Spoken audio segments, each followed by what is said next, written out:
चलो बच्चों, तो स्वागत है तुम्हारा आज की क्लास में। लेक्चर नंबर 9 कोऑर्डिनेशन कंपाउंड्स, कक्षा 12। ठीक है, तो लास्ट क्लास में हमने क्या पढ़ा था? बैलेंस बॉन्ड थ्योरी पढ़ा था। आपको बैलेंस बॉन्ड थ्योरी के मैंने 2 एग्जाम्पल के साथ क्वेश्चन करवाए थे। ठीक है, और बैलेंस बॉन्ड थ्योरी थोड़ा बहुत बताया था मैग्नेटिक प्रॉपर्टी से। तो अभी फिलहाल हमें क्या करना है पता है? अगला स्टेप आता है, बैलेंस बॉन्ड थ्योरी हमने पढ़ी, बैलेंस बॉन्ड थ्योरी पढ़ी ना। तो अब आता है कि मैं उसको आपकी लिमिटेशन बताऊं, लेकिन फॉर द टाइम बिंग मैं लिमिटेशन वाले पार्ट को भी स्किप कर रहा हूं। पहले मैं आपको मॉलिक्यूलर ऑर्बिटल थ्योरी पढ़ाऊंगा, उसके बाद आपको क्या पढ़ाऊंगा? दोनों की लिमिटेशन एक साथ। ठीक है, तो आ जाओ भाई यहां पर एक और। हाँ, थ्योरी का हमारा नाम क्या है? Molecular orbital. अरे क्या नाम है? Molecular orbital. ऑर्बिटल बोलो, ऑर्बिटल बोलो, ऑर्बिटल थ्योरी। ठीक है बेटा, तो मॉलिक्यूलर ऑर्बिटल थ्योरी को तो एमओटी भी बोल देते हैं। क्या बोल देते हैं? MOT, molecular orbital theory. हाँ, मेरी आप लोगों से एक गुजारिश ही समझना कि मैं आपको ये कह रहा हूं कि आज का जो टॉपिक पढ़ा रहा हूं ना, सिर्फ कॉन्सेप्ट लर्निंग के लिए पढ़ा रहा हूं, दिल पे मत लेना। ना तो लड़के ना तो लड़की, समझ रहे हो ना ये बात? दोबारा कह रहा हूं, दिल पे मत लेना। और मैं समाज में कोई गंदगी फैलाने की कोशिश मैं नहीं कर रहा। ठीक है, तो यहाँ पर ध्यान दो बेटा। मान करके चलो, एक छोटी सी कहानी से स्टार्ट करते हैं मॉलिक्यूलर ऑर्बिटल थ्योरी को। ये आपको कॉन्सेप्ट को ना अच्छे से समझने में मदद करेगी। ठीक है, तो मान करके चलना भाई, एक छोटी सी कहानी ले लेते हैं। क्या कहानी ले लेते हैं? मान लो एक पापा है, ठीक है, और पापा है, ठीक है, तो उनके साथ, ठीक है, बच्चों की मम्मी भी है, पापा मम्मी। ठीक है भैया, तो ये आपके हो गए ये फादर, ये हो गई मदर। ठीक है, अब इनके लकीली क्या बोलो, बाय मिस्टेक भी क्या बोलो, बस इनके 3 बच्चे थे। ठीक है, और 3 जो बच्चे थे ना, वो तीनों कौन थे? बॉय। तो एक का नाम क्या रख दिया? बॉय 1, जो भी नाम रखा उसका, है ना। अगले का भी क्या नाम रख दिया? बॉय 2, और तीसरा कौन था भाई? दोबारा कह रहा हूं, कॉन्सेप्ट समझा रहा हूं एमओटी का। ठीक है, मैं कुछ और नहीं समझा रहा। ठीक है, तो बस आपको कॉन्सेप्ट तक ही रखना है। तो बॉय 1 था, बॉय 2 था और बॉय 3 था। ठीक है, शुरुआत में क्या होगा? मान करके चलते हैं गरीब फैमिली से। क्या ये गरीब फैमिली से? माँ बाप जितना भी कमाते हैं, अब चाहे दोनों कमाते हैं या कोई एक कमाता है, मेरे उससे मतलब ये मान लो 20-25 हजार रुपए कमाते हैं, मान लो 20 हजार रुपए कमाते हैं, तो क्या वो तीनों बच्चों को पाल पाएंगे? नहीं पाल पाएंगे। चाहे वो कुछ भी करेंगे ना, चाहे गरीबी में पालेंगे, चाहे किसी और का फटा कपड़ा पहनाएंगे और उनके मांगे हुए जूते पहनाएंगे, कैसे कैसे खाना लाएंगे, वो बच्चों को पालेंगे। ठीक है भाई, मानते हो? बहुत घर होते हैं गरीबों से उठते हैं भाई, गरीबी से उठते हैं एकदम। ठीक है, तो अब क्या हुआ? मान लो इन्होंने जितना भी पढ़ाया, इस बॉय 1 की फ्यूचर में जाके थोड़ी सी नौकरी लग गई। अभी 20-25 हजार जितना भी कमाते थे, मुझे अमाउंट क्लियर नहीं करना, इन बच्चों के अमाउंट क्लियर करूंगा। ठीक है, तो इस बच्चे की ना फाइनल जॉब लग गई कितने रुपए की? अरे यार ये लोचा हो गया, बस 1 मिनट रुको, याद आने देना ये क्या है मामला। तो ये जो बॉय 1 है ना, मेरी बात सुनते जाओ, ये जो बॉय 1 है, तो ये बॉय 1 क्या कर रहा है? अब ये इन्होंने जितना भी पढ़ाया लिखाया, इसका क्या हुआ? इसकी जॉब लग गई जॉब। कितने रुपए की? 25,000 रुपए की। तो अब सोच करके देख, पहले 20-25 हजार सिर्फ कमाए जाते थे, माँ बाप इन पे खर्च करते थे। अब क्योंकि इसकी जॉब लग गई तो उसपे तो खर्चना नहीं, और तो और इनकम डबल भी हो गई।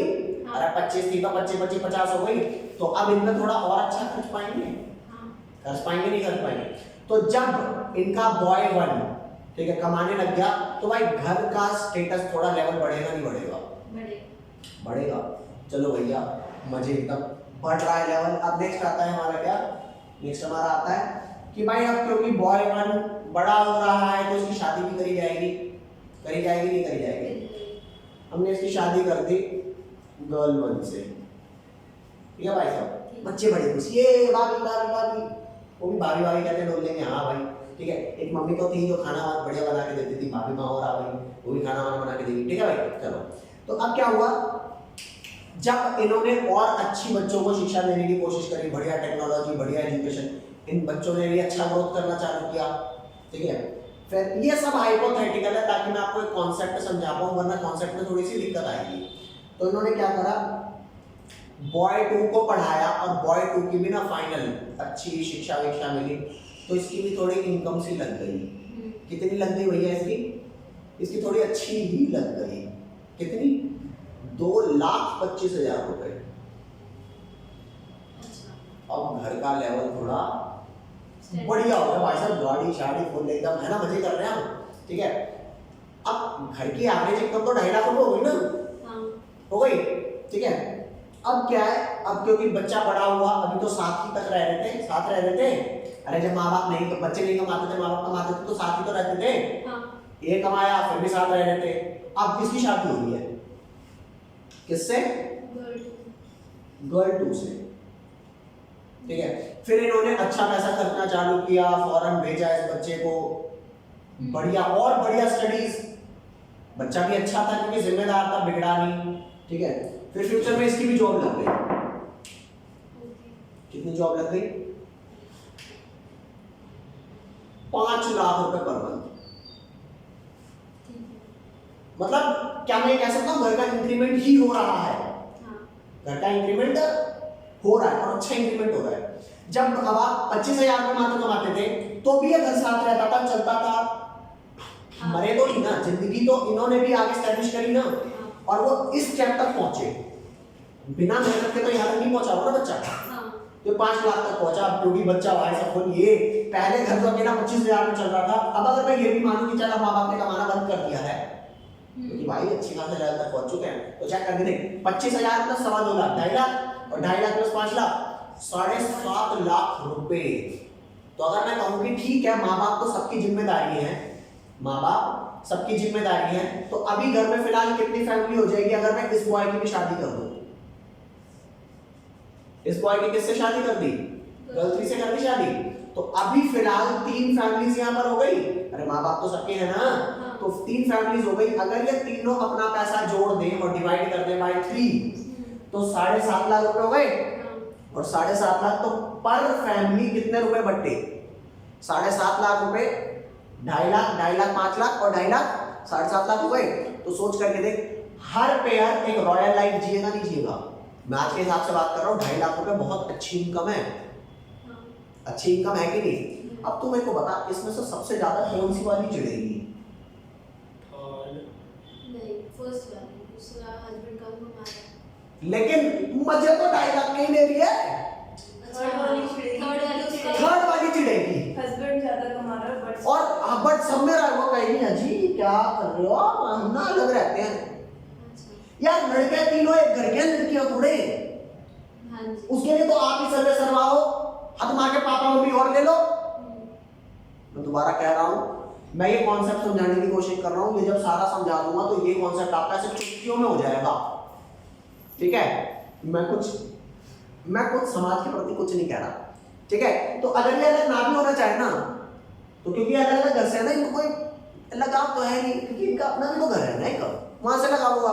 तो फिलहाल ये बहुत ज्यादा चिढ़ेगी, यार हम तो कमा 5 लाख रुपए वाली इनकम रहे और हम जी 2.5 लाख वाली रहे, क्योंकि बाथरूम में भी बढ़ जाता है, क्योंकि सारे पैसे लाके मम्मी पापा को दे देते हैं, वो पापा मम्मी सबको ले बेटा 2.5 लाख तेरे, 2.5 लाख तेरे, 2.5 लाख तेरे, समझ रहे हो?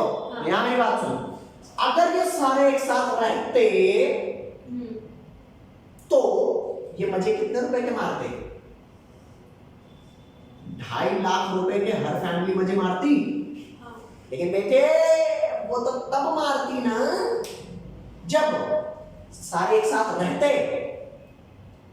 लेकिन अगर सारे अलग अलग हो जाए तो नहीं, हम एक साथ नहीं रहेंगे, आओ जी हम अलग घर बनाते हैं, तो ये तो 5 लाख की इनकम ना अच्छा घर बना ही लेंगे। यूपी करेंगे बेचारे, 25,000 में क्या होता है, हम वही पुरानी फिर माँ बाप वाली जिंदगी जिएंगे। हमारी लाइफ में क्या रिवॉल्यूशन हुआ? मैंने क्या अपने पैसों के सत्य को बढ़ने में हेल्प नहीं करी ना, लेकिन नहीं, आज मेरे को ये सिला मिला कि मैं अलग रह रहा हूँ, ठीक है। चलो कोई नहीं, मान लेते हैं कि अगर ये भाई साहब अलग रहते हैं, ये अलग रहते हैं, ये अलग रहते हैं, तो फिलहाल ये वाली इनकम तो तब है जब साथ रहते हैं। लेकिन अगर अलग अलग रहते हैं तो ये भाई साहब कहाँ रहेंगे? ये वाले भाई साहब इस इनकम से काफी ऊपर, 5 लाख ऊपर रह रहे हैं, और रॉयल लाइफ। अरे भैया कहाँ रह रहे हैं?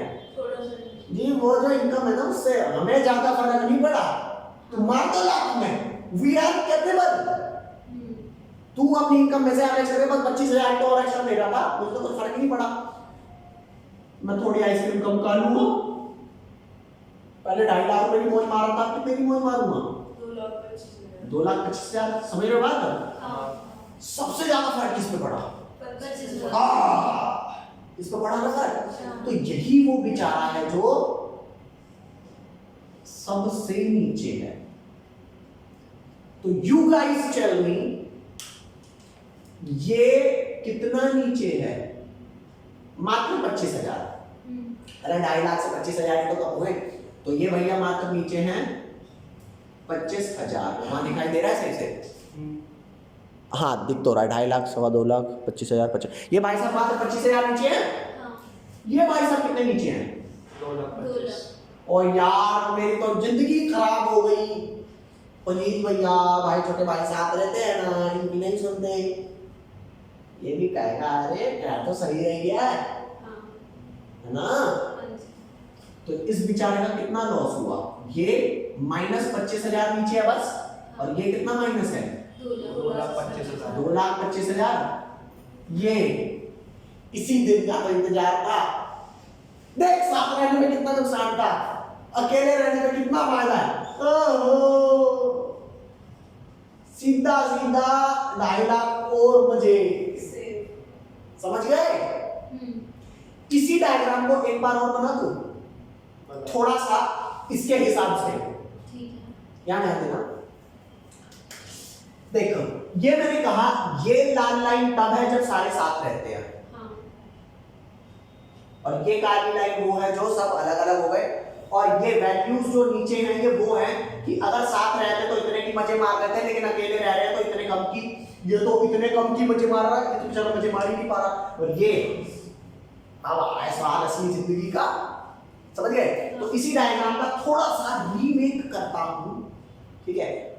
रीमेक क्या है कि पहले माँ बाप की जितनी भी इनकम थी, माँ बाप की पहले जितनी भी इनकम थी, जब इन्होंने कमाना चालू किया तो इसकी 25,000 हो गई, इसकी 2,25,000 हो गई, इसकी 5 लाख। सबकी अलग अलग हुई तो अलग अलग ही आएगी ना। लेकिन अगर तीनों की इक्वलाइज हो जाए तो इक्वलाइज कौन सी है? इक्वलाइज कौन सी है? इक्वलाइज तो ये वाली है ना। इक्वलाइज कौन सी थी भाई? इक्वलाइज कौन सी थी? 2,50,000। 25,000 नहीं बेटा, हमें 2.5 लाख थी ना इक्वलाइज। ये तब थी अगर साथ रह रहे हो तो। अगर साथ नहीं रह रहे तो, अगर साथ नहीं रह रहे। अच्छा ये वाली लाइन तो मैं लाल से बना रहा था ना, लाल से बना दूं क्या?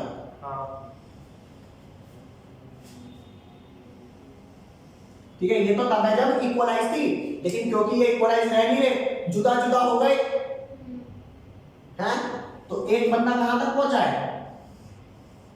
5 लाख तक। एक बंदा कहां पहुंचा है? 2,25,000 तक। एक बंदा कहां पहुंचा है?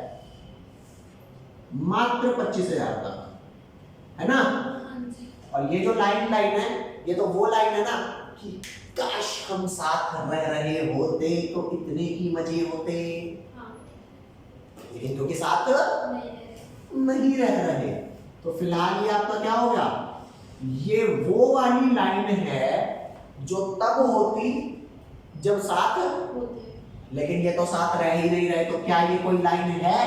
नहीं। अगर हम साथ होते तो इसका नाम इस थ्योरी में क्या दिया गया है? बैरी सेंटर। क्या नाम दिया इसका? बैरी सेंटर। क्या नाम दिया इसका? तो ये बैरी सेंटर वो सेंटर है जो अगर उतनी इनकम बढ़ने के बाद भी अगर ये साथ रह रहे होते, लेकिन फिलहाल रह तो नहीं रहे, तो एक्चुअल जिंदगी तो ये है ना, ये तो ख्याल ही उड़ावा है, ये तो है ही नहीं। अच्छा माँ बाप जितना भी करा रहे थे, ठीक है, उससे तो ये ऊपर ही है, उससे तो ये ऊपर ही है, उससे तो ये ऊपर ही है। ठीक है, अगर ये सारे साथ रह रहे हैं तो अल्टीमेटली ये एनर्जी लेवल होता है, लेकिन साथ रह ही नहीं रहे तो ये और ये है। तो इस वाली वैल्यू से ये कितने नीचे हैं? ये नीचे है मात्र 25,000 रुपए। ये कितना नीचे है, 25। -2,25,000 रुपए नीचे है, और ये कितना ऊपर है इस वाली से, +2.5 लाख। समझ गए? तो अब जो ये डायग्राम बनाया है ना, आप एक बार इस डायग्राम को बना लो, ठीक है? ये वाला डायग्राम बना लो। अब जब मैं आपको ये समझाऊंगा ना, तो आपको ये सारा रिलेट होगा, और पता है ये मिटाऊंगा नहीं, इसी की प्रेजेंस में सारा समझाऊंगा ताकि ढंग से रिलेट करा पाऊं। जल्दी लिखो इसे। ले भाई, तो अभी स्टार्ट करते हैं कौन सा, एमओडी। अब जब एमओडी में कराऊंगा ना, तो इस एमओडी के बारे में बताता हूँ, होता क्या है आपको भी पता है। इसका पहले वो डाल देता हूँ, टाइटल डाल देता हूँ। टाइटल क्या है, ये जो एमओडी है ना, ये एमओडी, ये एक्चुअल में बेसिकली आपकी है क्या, क्रिस्टल फील्ड थ्योरी। अच्छा, वैसे एक गलती हो गई, मैंने शुरुआत में मॉलिक्यूलर ऑर्बिटल थ्योरी बोला था ना, वो मॉलिक्यूलर ऑर्बिटल थ्योरी नहीं, वो ये नाम है जो मैं लिखवा रहा हूँ, तो वो नाम काट देना, मेरे से गलती हो गई। नाम क्या है, क्रिस्टल। तो इसे एमओडी क्यों बोलते हैं? अरे एमओडी नहीं बोलते, एमओडी सीएफटी के बाद आई थी, मेरे से मिस्टेक हो गई। मैं इसका जो क्लास डालूंगा ना, एमओडी नहीं डालूंगा, क्रिस्टल फील्ड थ्योरी डालूंगा, ठीक है? तो यहाँ है क्रिस्टल फील्ड थ्योरी। तो जो ये क्रिस्टल फील्ड थ्योरी है, इसको शॉर्ट फॉर्म में सीएफटी बोलेंगे। ये सीएफटी थ्योरी मैं क्या बता रहा हूँ, यहाँ पे आप एक पॉइंट लिखोगे, क्या, क्रिस्टल फील्ड, क्या लिखोगे, crystal FIELD, crystal field splitting in octahedral compounds, in octahedral compounds, ठीक है? अब जहां तक मैं जानता हूं आपको वो वाली थ्योरी तो क्लियर है ना, जो वहां पे लिखवाई है। अब उसी के बेसिस पे यहाँ एक चीज करवाने जा रहा हूं, देखना समझ में आएगा। अब ऐसा नहीं है कि समझ नहीं आएगा। यहाँ पर मैंने आपको क्या लिखा, यहाँ पर मैंने आपका लिखा एक मेटल है, मेटल के अराउंड ऑक्टाहेड्रल का क्या मतलब है, ऑक्टाहेड्रल का मतलब कितने लिगेंड्स लगे हैं, 6 लिगेंड्स लगे हैं। अरे 4 स्क्वायर बेस पे, एक ऊपर एक नीचे लगे हैं ना 4। तो यहाँ पर ध्यान दें, मेटल के पास ये 4 लिगेंड यहाँ लगे हैं, और एक ऊपर लगा होगा लिगेंड, एक यहाँ लगा होगा, ये लिगेंड, ये लिगेंड, ये लिगेंड, यहाँ पर ये लिगेंड लगा होगा, ठीक है? ये लिगेंड लगा होगा, ये लिगेंड, ये हर लिगेंड क्या कर रहा होगा, इलेक्ट्रॉन पेयर डोनेट कर रहा होगा। अरे बोलो, तो अब ये लिगेंड करता क्या है, ये बात समझा रहा हूँ। जैसे जब इनकी शादी हुई, 3 लड़कियां आई तो घर को स्प्लिट करवा दिया, दोबारा कह रहा हूँ, ठीक है? नहीं लेना, सिर्फ कॉन्सेप्ट पे लेना कि जब लिगेंड लड़कियां आई तो उन्होंने घर को स्प्लिट करवा देना 3 पार्ट में। अगर तीनों साथ रह रहे होते तो 2.5 लाख रुपए पर उसकी मजे मार रहे होते, लेकिन अब बेचारा इतने कम की, ये इतने कम की, और ये इतने ज्यादा की मजे मार रहा है, समझ रहे हो? ये घर स्प्लिट हो चुके हैं। तो वही होता है, मेटल के पास होता है डी ऑर्बिटल। क्या होता है मेटल के पास, यहाँ लिख ले बेटा, मेटल का डी ऑर्बिटल, ये इधर लिख देता हूँ, ये रहा मेटल का डी ऑर्बिटल, 1 2 3 4 और ये 5 हो गया डी ऑर्बिटल। तो ये डी ऑर्बिटल है जब आपके लिगेंड्स पास नहीं आए हैं। पता है, मेटल का डी ऑर्बिटल था, ये इनोसेंट था, ये हम पांचों भाई एक साथ हैं। फिर जब उसके पास लिगेंड्स आए ना, तो लिगेंड्स ने इस डी ऑर्बिटल को स्प्लिट करा दिया। नहीं, हमें जुदा मत करो। यहाँ पे पांचों को अलग अलग नहीं करवा दिया कि एक अलग, एक अलग, एक अलग, एक अलग, एक अलग, एक अलग है, 2 भागों में बंटवा दिया। 2 लिगेंड एक एनर्जी के हो गए और 3 लिगेंड एक। हाँ, यहाँ ध्यान देना, ये आपका है D orbital in absence of ligands. अरे जब लिगेंड्स नहीं है तो डी ऑर्बिटल की ये एनर्जी है ना, ठीक है? अब डी ऑर्बिटल की एनर्जी, ये वाली वो एनर्जी है बेटा, ये वाली वो एनर्जी है जो मैं ये मान रहा हूं कि अगर दोनों साथ रह रहे होते तो क्या होती। अरे तीनों जब अलग नहीं हुए तो होता ना कुछ एवरेज, तो ये भी वही है ना, d orbital in the presence of ligand. अरे average energy in the presence of ligand, लेकिन वो एक साथ थोड़े रह रहे होंगे, वो तो अलग अलग है। तो ये तो कुछ है ही नहीं ना। इसको फिलहाल मैं बैरी सेंटर बोलूं, हाँ इसको बैरी सेंटर बोलूं। तो ये फिलहाल क्या है, ये डी ऑर्बिटल है इन प्रेजेंस ऑफ, अरे महोदय भाई ligand D orbital in the presence of ligand है। तो यहाँ ध्यान दें, कुछ लिगेंड की इससे ज्यादा एनर्जी होगी, हाँ अरे जैसे ये एवरेज साइज से कुछ की ज्यादा कुछ की कम थी, हाँ तो दो ऑर्बिटल ऐसे हैं जिनकी एनर्जी इस एवरेज एनर्जी से ज्यादा हाँ थोड़ी सी ज्यादा है, और कुछ ऐसे हैं जिनकी थोड़ी सी, अच्छा कितनी भी कम है ना बेटा, तो इससे कम, नहीं उसमें अरे इस वाली से थोड़े कम जा रही थी। हाँ तो तीन ऑर्बिटल ऐसे हैं जिनकी एनर्जी क्या है, उस एवरेज एनर्जी से कम। ये बेचारे वही दुखी आ रहे हैं जो अगर साथ रह रहे होते तो इतने की मजे मार रहे होते, अरे बोलते हाँ। तो अब ये वाली जो एनर्जी है, क्या इसको मैं बैरी सेंटर बोल दूं? क्या बोल दूं? इस बैरी सेंटर को आप बैरी सेंटर नहीं बोलेंगे, क्या बोलेंगे? बारी सेंटर। बारी क्यों? ताकि आप बैरी को कभी गलती से BERRY ना लिख दें। ठीक अरे बोल ठीक है हाँ, क्या लिख दे? इसको लिखने बेटा बारी सेंटर। अरे होता बैरी ही है, बैरी सेंटर लिख दिया। अरे बोल हाँ। और इस गैप को जो मैं बोलता हूं ना, इस गैप को मैं बोलता हूं क्रिस्टल फील्ड स्प्लिटिंग। अरे डी ऑर्बिटल है, ये क्रिस्टल बना होगा, तो इन लिगेंड्स की फील्ड की प्रेजेंस में इन लिगेंड्स की प्रेजेंस में इसके डी ऑर्बिटल स्प्लिट कर गए, लेकिन वो स्प्लिटेड अगर साथ रह रहे होते तो एनर्जी ये होती। अरे मां को क्या ये वाली बात और ये वाली बात रिलेट नहीं कर रही, हो रही है और अब कोई हो रही है। अगर उसके बिना मैं ये समझाऊं ना तो जी घंटा नहीं समझ आने का, ये क्या है, ये क्या है, वो क्या है, वो क्यों है, समझ गए? यहाँ पर देखो, अच्छा तीन ऑर्बिटल इनमें से ऐसे हैं जिनकी सेम एनर्जी है, और दो ऑर्बिटल ऐसे हैं जिनकी सेम एनर्जी है। इन दोनों के बीच को हम बोलते हैं क्रिस्टल फील्ड स्प्लिटिंग। ठीक है, इसको मैं जो क्रिस्टल फील्ड स्प्लिटिंग है ना, क्रिस्टल फील्ड स्प्लिटिंग को मैं शो कर देता हूं किससे, लिख देता हूं यहां पर, क्रिस्टल फील्ड स्प्लिटिंग को मैं शो कर देता हूं डेल ओ से। किससे शो किया? Del O. उसे क्या बोलते हैं? Del O. O stands for octahedral. Okay okay, तो यहां पर आने बेटा, ये आपका क्या वैल्यू हो गई, ये जो गैप हुआ ये क्या हो गया? Del O. ये डेल ओ जितना भी है, ठीक है, ये उसका एकदम सेंटर होगा। अरे बोल दे भाई, तो ये जो भी वैल्यू होगी, इस वैल्यू से ये कितना ऊपर है? अरे कुछ तो ऊपर होगा, 0.6 डेलो ऊपर है, प्लस में प्लस 0.6 डेलो ऊपर है, और ये कितना नीचे है? ये नीचे है -0.4 डेल ओ। अरे बोल दे भाई, ठीक है फटाफट ये डायग्राम बना जल्दी से, बना लिया सबने? बनाओ पहले।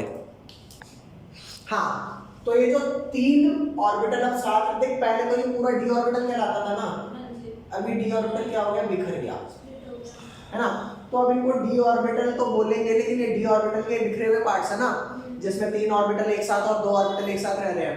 तो तीन ऑर्बिटल को यहां पर बोलेंगे T2G। जैसे पार्ले जी होता है ना, ये T2G है, और ये कौन सा जी है?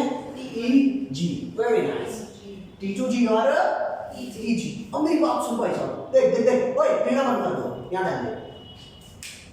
तुम्हें पता है लिगेंड्स जितने स्ट्रांग होते हैं ना, लिगेंड्स जितने स्ट्रांग होते हैं, स्प्लिटिंग होती ये ज्यादा, और लिगेंड्स अगर वीक होंगे तो स्प्लिटिंग कम स्प्लिटिंग होगी। जैसे बहुरानियां अगर दूसरे वाली खुखार, तो वो घर को नहीं स्प्लिट कराएंगी, और अगर बहुरानियां शांत गाय तो कम स्प्लिटिंग होगी। कोई नहीं जी, साथ ही रहेंगे। हाँ, हाँ ये देखा गया ही नहीं है, मैं दोबारा कह रहा हूँ, समझ रहे हो? मैं बस समझाने की कोशिश कर रहा हूँ एक रियल लाइफ एग्जांपल से। तो लिगेंड्स नहीं थे तो सारे साथ थे, हाँ लिगेंड्स क्या थे? स्प्लिट हो गए। लिगेंड्स जितने स्ट्रॉन्ग उतना ज्यादा उतना ऊपर, लिगेंड्स वीक उतना कम कम। तो डेल ओ डेलो तेरा, अबे डेलो तेरा क्रिस्टल फील्ड स्प्लिटिंग है कि डी ऑर्बिटल कितने स्प्लिट हुए? अगर लिगेंड्स होंगे स्ट्रॉन्ग, चल बेटे ऊपर, और लिगेंड वीक हम तो स्प्लिट ही नहीं करवा पा रहे। कोई नहीं, हमारा यूं ही कर दो, फर्स्ट फ्लोर सेकंड फ्लोर, हम अलग अलग घर में नहीं जा रहे। अरे की स्प्लिटिंग तो होगी यार, तो परिवार हो गए। यही बात समझ, चाहे खाना बेसिक साथ बने सबका। अरे बोल दो, डन कर दो इस मामले को, तो आजा। अब ये वाली बात तो आपको समझ में आ गई। तो यहाँ पर मैं आपको दो कॉन्फ़िगरेशन कराने जा रहा हूँ जो आपको समझ में आने वाली है और बहुत इंपॉर्टेंट है। तो यहाँ पे कैसे शेव करके लाइन डाल दो, और यहाँ पर आप लिखो if ligand is strong, strong की क्या स्पेलिंग है? STRONG, ठीक है। If ligand is strong then del O की वैल्यू क्या होगी? अरे मोर होगी। अरे डेलो स्प्लिटिंग, हाँ जी। अरे बोला। हाँ भैया। हाँ, और अगर मैं कहता हूं कि इफ लिगेंड क्या है? वीक। लिगेंड वीक है, तो डेलो क्या होगा? वीक। डेलो कम होगा, लेस। लेस होगा। मानते हो नहीं मानते? हाँ। बल्ले बल्ले कर दो बस इस बात पे। अब दिख कहां से नहीं रहा? अरे गजब दिख रहा है। चलो अब ये वाली बात तो क्लियर ना आपको? रोना धोना तो नहीं ना इस बात पे? नहीं। है, यहाँ आ जाओ। अब डेलो मोर है, किससे मोर है? डेलो लेस है, किससे लेस है? ये वाली बात अभी मेरे को बतानी थोड़ी सी रह गई, तो ये वाली बात बताऊंगा, जिंदगी सुहानी हो जाएगी इस कॉन्सेप्ट के बाद, क्योंकि ये चैप्टर आपका होने वाला है मोर देन 90%। समझ तो आ रहा होगा आई होप अभी तक? ऐसा नहीं होना चाहिए, समझ नहीं आ रहा? आओ तो फिर लेट्स स्टार्ट। बेटा यहाँ लिख ले बस तू, D1 लिख, D2 लिख, D3 लिख, D4 लिख, D5 लिख, D6 लिख, D7, D8, D9, D10। अब जो कराने जा रहा हूं कॉपी में कुछ मत लिखना, पहले देख लो। D1 कॉन्फ़िगरेशन है, d ऑर्बिटल में एक इलेक्ट्रॉन आया, तो ऑब्वियसली बात है पहले कम एनर्जी वाले इलेक्ट्रॉन भरे जाएंगे, फिर हाँ, तो T2G और Eg में किसकी एनर्जी ज्यादा है? क्या बात है ना। तो जब D1 था ना, तो T2G में 3 ऑर्बिटल, मतलब 6 मैक्सिमम कैपेसिटी, और जब Eg में 2 तो मैक्सिमम 4 कैपेसिटी।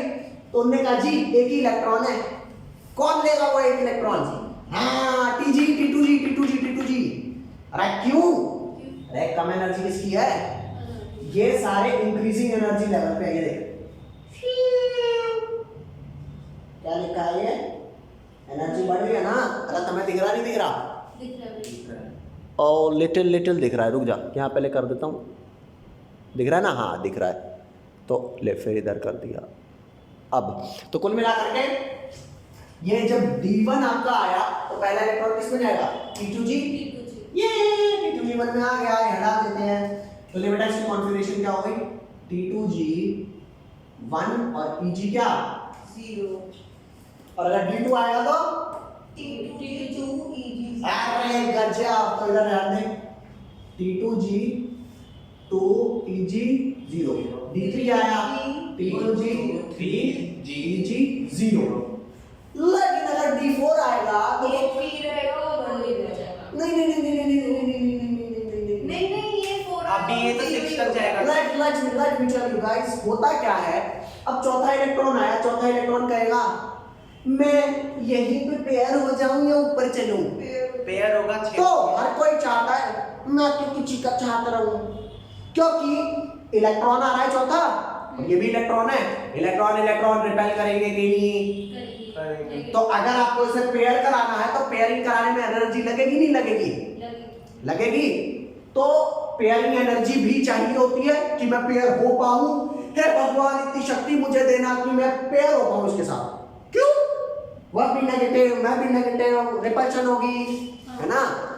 वो कहेगा सुन भाई मेरे, मैं नहीं रिपल्शन सह सकता, मैं जाऊंगा ऊपर अलग में। ठीक है। तो अगर ये एनर्जी का बहुत ज्यादा हुआ तो इलेक्ट्रॉन कहेगा अरे माँ ऊपर जाने के लिए मेरे को तो बहुत ऊपर जाना पड़ेगा, एनर्जी ज्यादा चाहिए नहीं चाहिए? अगर डेलो मोर है तो अबे अगर डेलो मोर है तो किससे मोर है? पेयरिंग एनर्जी से। मान ले पेयरिंग एनर्जी में लग रही है 40 जूल एनर्जी और ऊपर जाने में लग रही है 500, तो इलेक्ट्रॉन क्या कहेगा? ओ ना जी ना, 40 मैंने 40 देके पेयर ही हो जाऊंगा। अरे बोल दे, हाँ जी। नहीं आई बात समझ? हाँ। उन्होंने कहा कि डेलो अगर मोर होगा तो एनर्जी क्या ज्यादा होगा।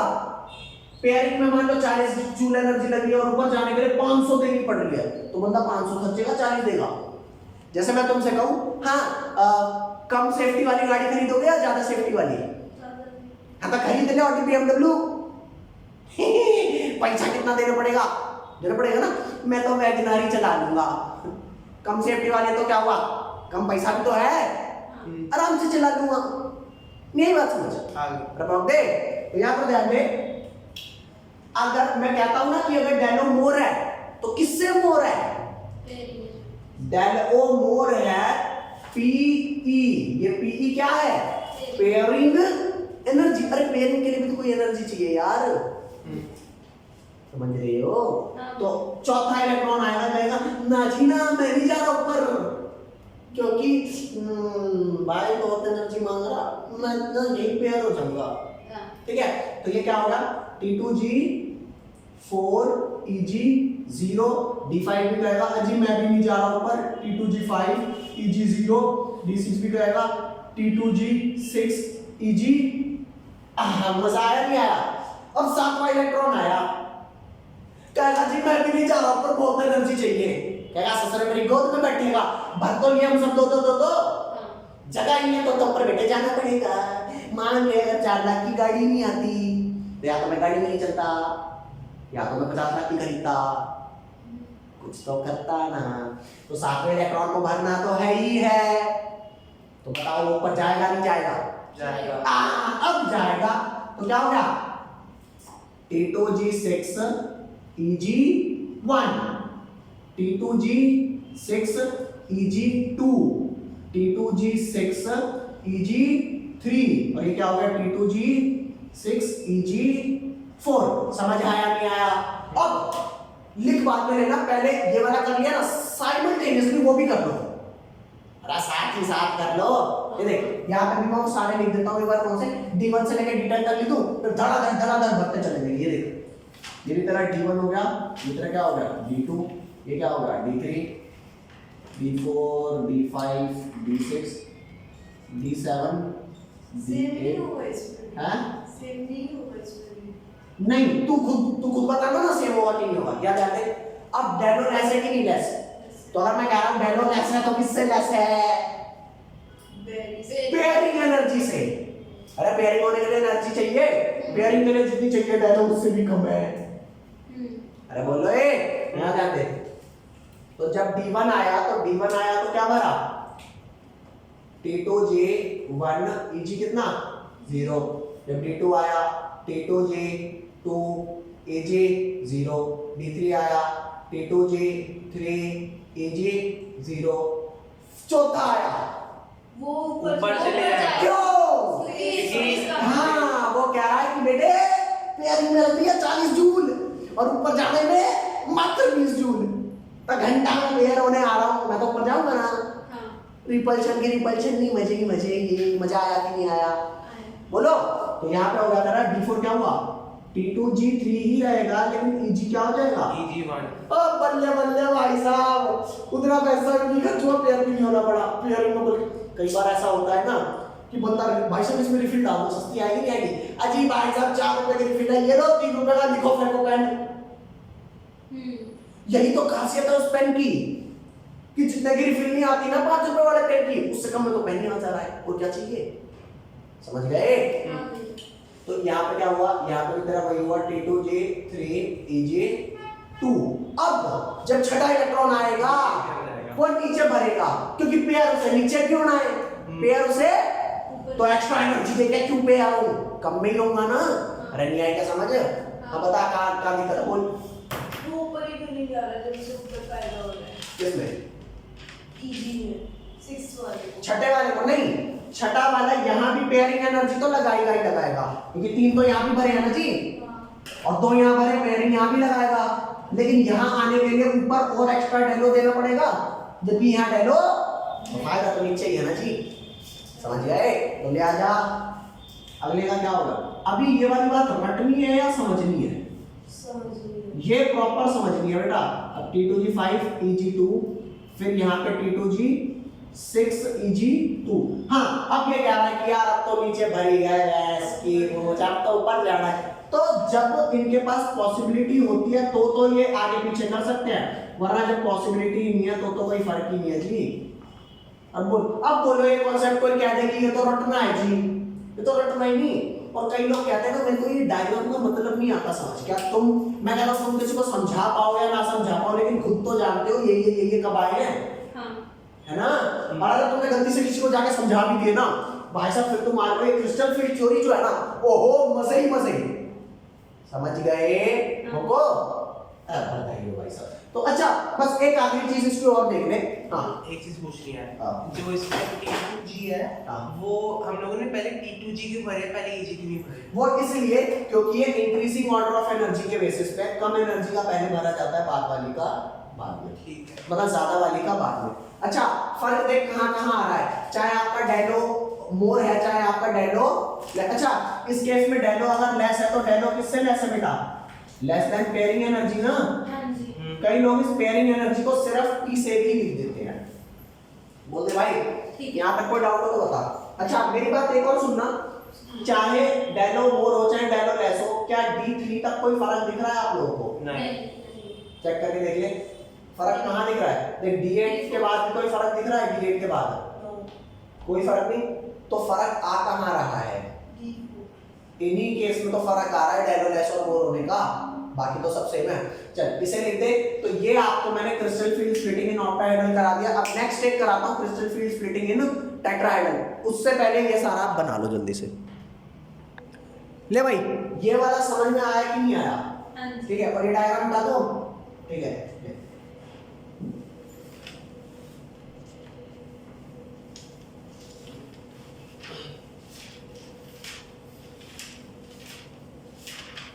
अब मान लो आपको कोई कहता है कि चल भाई ये तो मैंने पूरा कॉन्सेप्ट लिखा, अगर कोई कहता है कि हाँ भाई मुझे बिना देखे करना है, देखो मुझे बिना देखे करना है D5 की कॉन्फ़िगरेशन, एक मैं बता रहा हूँ पीछे में देख नहीं रहा भाई, D5 की कॉन्फ़िगरेशन है, मैं कह रहा हूँ डेलो मोर है, तो अगर डेलो मोर है तो डेलो किससे मोर होगा, पेयरिंग एनर्जी से होगा ना।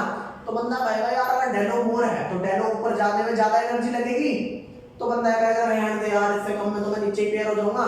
तो T2G में कितने आ जाएंगे 5, हाँ, और Eg में 0, मतलब आप समझ गए ना कॉन्सेप्ट, ठीक है। तो ये वाला मतलब कर दोगे, और अगर भाई डेलो लेस होता तो T2G में 3 बेच के चला, चौथा इलेक्ट्रॉन में नीचे नहीं रहूंगा, मैं तो ऊपर जाऊंगा, Eg में 2 आते, समझ गए। ये आपका हुआ।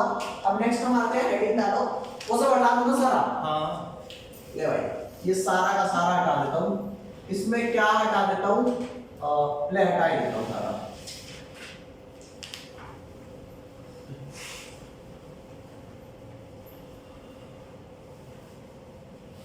इसमें कोई लोचा तो नहीं है बेटा? चलो आगे आ जाते हैं। देख भाई नेक्स्ट आपका आता है, नेक्स्ट टॉपिक है आपका ऑक्टाहेड्रल वाला, समझ गए, ठीक है। नेक्स्ट टॉपिक है आपका क्रिस्टल फील्ड स्प्लिटिंग इन टेट्राहेड्रल कंपाउंड। भाई ऑक्टाहेड्रल में आपने पढ़ लिया, अब हम किसमें पढ़ रहे हैं, टेट्राहेड्रल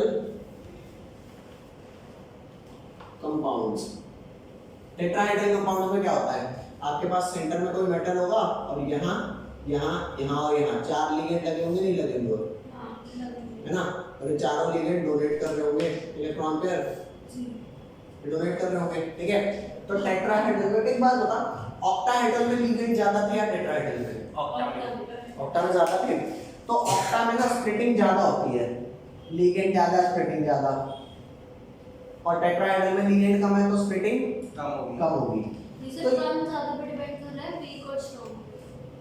वीक और स्ट्रांग पे तो करता है कि स्ट्रेंथ ऑफ लिगेंड वीक है या स्ट्रांग है, तो उस पे तो करता ही है, बट उतना ज्यादा तो और एक बात बता, घर तो तब स्प्लिट होगा ना जब 2 और 3 बहुरानी होंगी घर में, अगर होगा तो, अगर एक ही है तो किससे स्प्लिट करके ले जाएगी। तो नंबर ऑफ बहुरानियां कम, स्प्लिटिंग कम या शायद नहीं, वरना पार्टिकल ज्यादा हो रहे जितने वो हो रहे हैं। अब यहाँ ध्यान दो, तो यहाँ पर इसका मैं डायग्राम मैंने बना देता हूँ, क्रिस्टल फील्ड स्प्लिटिंग का डायग्राम बनाता हूँ। क्या डायग्राम है, यहाँ ध्यान दो, ये आपका डी ऑर्बिटल है, तो ये हम क्या लिखेंगे, D orbital in the absence of ligands 1 2 3 4 5, तो यहाँ लिखो D orbital in the absence of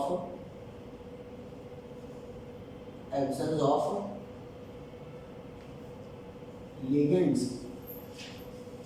अब ये D orbital in the absence of ligands है, यार ढंग से लिख लो पहले, लिगेंड्स, ठीक है जी। अब ये डी ऑर्बिटल की ये वो वाली एनर्जी है जो तब होती है अगर वो साथ में रहते हैं, मतलब बैरी सेंटर है ना, 1 2 3 4 और ये 5, तो ये क्या होगा आपका very centre. D orbital in the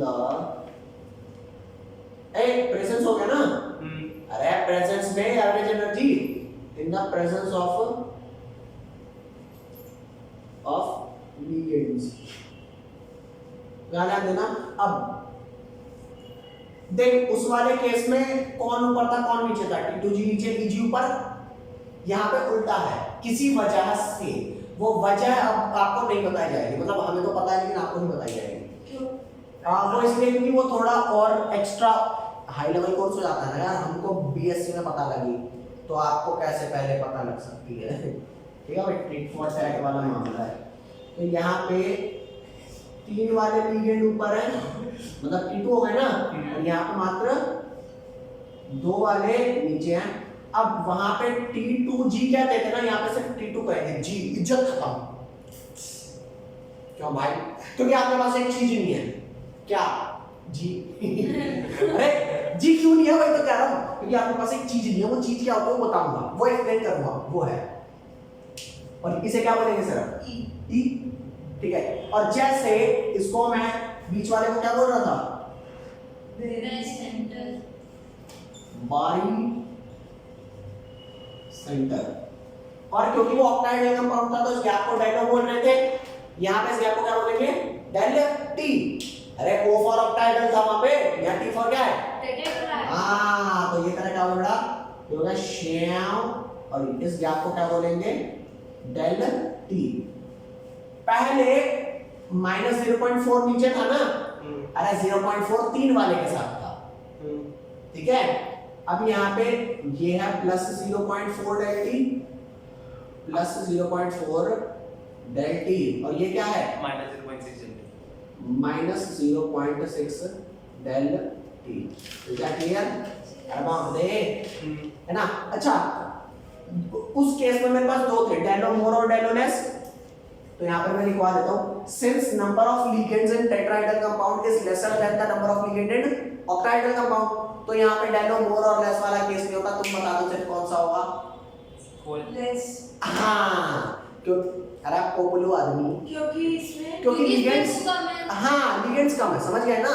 तो यहाँ पर लिखवा देता हूँ उसी बात को मैं, इन tetrahedral compound, in tetrahedral compound number of ligands is less than in octahedral compound।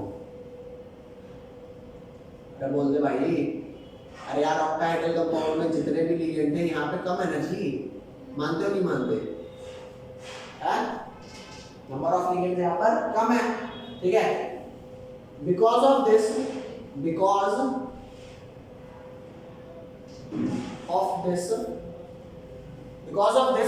यहाँ पे डेल टी मोर और लेस का केस नहीं है, because of this here no case of del t less or more, here del t will be only less। अरे बोलो, यहाँ पर लिखना, यहाँ मैं लिखवा देता हूँ, here जो आपका del t है, here del t will be less only. अरे बोलो, और डेल्टी किससे लेस होगा? Pairing energy. पेयरिंग एनर्जी से। ये पेयरिंग एनर्जी से आपका लेस हो गया, और लेस हो गया तो अब इसके D1 D2 D6 क्या हो जाएंगे? ये देख ले, D1 configuration D2 D3 D4 D5 D6 D7 D8 D9 और D10। तो अब एक बात बता, पहला इलेक्ट्रॉन ई में आएगा E1 T2, पहला क्या हो गया? E1 T2 0, सेकंड क्या आएगा?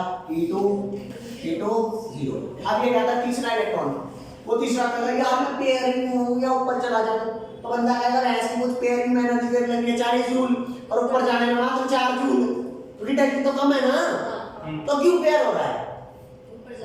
ऊपर जा। तो ई में बेचारे 2 ही रह गए, तो अब T2 बाजी मार लेगा। अब कब तक बाजी मारता रहेगा? जब तक ये 60 फुल नहीं हो जाएंगे। तो आजा E2 T2 3 हैं 2 2 2 2 2 2 2 2 तारा, ये क्या हुआ? E2 T2 3 E, अब T2 पर एक बार हाँ अब E3 आ जाएगा, है ना जी? E3 T2 3, यहाँ पे E4 T2 3। अब क्योंकि नीचे भी 4 बढ़ गए, तो अब जो आएगा हाँ ये आ गया E4 T2 4, फिर ये E4 T2 5, और ये हो गया आपका E4 T2 6। Very nice. अब मेरे को बता दे भाई, यहाँ कोई लोचा हो तो, है ना? कोई भी दिक्कत, छोटी मोटी बड़ी बड़ी बड़ी छोटी मोटी, तो इस वाले को जल्दी लिखो, बड़े फटाक से लिखो। हाँ भाई याद आ गए। तो जो ऑक्टाहेड्रल वाला हमने क्रिस्टल फील्ड किया था उसमें हमने G वर्ड यूज किया था, और यहाँ पे मैंने G नहीं यूज किया था, आपने देखा होगा E2 और T2 यूज किया है, ठीक है? E और T2 यूज किया है, ठीक है भाई? यहाँ ध्यान देना, क्वेश्चन है when we use G, है ना? ठीक है, तो ये हम कब यूज करते हैं? when we use G। तो G का मतलब जो है भाई, यहाँ ध्यान दे लो, G का जो मतलब है वो क्या है? मतलब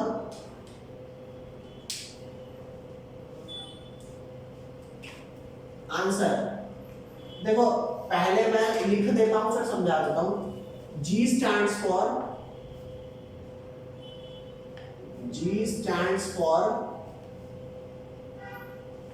G-raid। किसके लिए स्टैंड होता है भाई? G-raid। इसको G-raid नहीं बोलना, क्या बोलना है? G-raid, ठीक है? G-raid क्या होता है बताता हूं। जैसे मान करके चलो सेंटर ऑफ सिमेट्री, आपको नहीं पता? प्लेन ऑफ सिमेट्री पता है? प्लेन ऑफ सिमेट्री का क्या मतलब होता है? किसी चीज को ऐसे काट दो और लेफ्ट हाफ और राइट हाफ बराबर हो जाए, है ना? तो प्लेन ऑफ सिमेट्री आपको पता है, ऐसे में वो काटा, लेफ्ट और राइट बराबर हो गया। एक होती है सेंटर ऑफ सिमेट्री, सेंटर तो जिस पॉइंट से काटे, ठीक है? तो G used where there is center of symmetry. अरे जहां पर सेंटर ऑफ सिमेट्री प्रेजेंट होती है वहां पर G यूज करते हैं। अब तुम कहोगे यो मैथ्स की कुछ सेंटर ऑफ सिमेट्री का क्या मतलब है? तो आजा पहले सेंटर ऑफ सिमेट्री समझा देता हूं। यहां जान दो, क्या मैं कह सकता हूं ये ऑक्टाहेड्रल कंपाउंड है? देखो भाई है ऑक्टाहेड्रल कंपाउंड। अगर मैं इस येलो वाले मेटल को सेंटर मान लूं, है सेंटर मान लूं, तो इससे ऊपर जाऊं तो नीला लिगेंड मिला, तो क्या नीचे नीला लिगेंड मिला? अगर इस डायरेक्शन में नीला मिला तो क्या इधर मिला नीला? अगर इधर लाल मिला तो क्या इधर लाल मिला? अगर मैं अपने सेंटर से बात करूं, ऊपर तो सर मिला, नीचे सर मिला नहीं, तो सेंटर ऑफ सिमेट्री नहीं है। हाँ, तो मुझे में सेंटर ऑफ सिमेट्री, तो जहां जहां सेंटर ऑफ सिमेट्री है या पॉसिबल है वहां पर G लगेगा। मैंने कहा ना G वाले में कुछ तो एक्स्ट्रा होगा कि इज्जत हो रही है G, समझ रहे हो? जैसे पार्ले जी वाले बिस्कुट में क्या कॉमन है? उसे कुत्ता नहीं खा सकता, इंसान भी, समझ गए? तो यहाँ पे कुछ तो एक्स्ट्रा है ना कि ऑक्टाहेड्रल में मैंने T2GEG लिखा, लेकिन अगर मैं टेट्राहेड्रल की बात करूं, देखो ये तो आपने देखा, अगर मैं बात करूं किसकी? टेट्राहेड्रल की, यहाँ ध्यान देखो टेट्राहेड्रल में अगर ऊपर इसे सेंटर मान लूं तो ऊपर अगर व्हाइट लिगेंड है तो क्या नीचे व्हाइट है? नहीं नहीं है। इधर अगर हरा है तो क्या इधर हरा है? नहीं है। बस समझ आ गया। पता है सेंटर ऑफ सिमेट्री है ही नहीं। हाँ। तो ये हो गया आपका, मतलब आपको जीरेट का मतलब समझ में आ गया। तो यहां पर मैं लिख देता हूं in tetrahedral compound, hedral compound there is absence of क्या? Centre of symmetry. Centre of symmetry को यहां मैंने किससे शो कर दिया? COS। अरे किससे कर दिया? COS। ठीक है जी। वह COS cos नहीं है, ये भैया तुम cos कर दोगे, COS cos। ठीक है भाई। तो in tetrahedral compound there is absence of center of symmetry, so we don't use G here along with E and T2। अरे समझ गए? While in octahedral क्या है? While in octahedral compound, अरे बोलो जी, while in octahedral compound क्या है? There is center of symmetry present, है ना जी? So we use T2G and EG। Is that clear? Yes sir। और G का मतलब यहाँ पर जीरेट, जीरेट का मतलब ही सेंटर ऑफ सिमेट्री होता है। तो बच्चों यहाँ ध्यान देना, ये हमारी हो गई क्या बोलते हैं? Crystal field theory. शुरुआत में मैंने इसको मॉलिक्यूलर ऑर्बिटल थ्योरी बोला है, मॉलिक्यूलर ऑर्बिटल थ्योरी नहीं है, ये क्या है? Crystal field theory. आज इतना ही करते हैं, बाकी करते हैं हम इन द नेक्स्ट क्लास। बधाई हो भाई साहब, बाय बाय। ठीक है जी, ओके।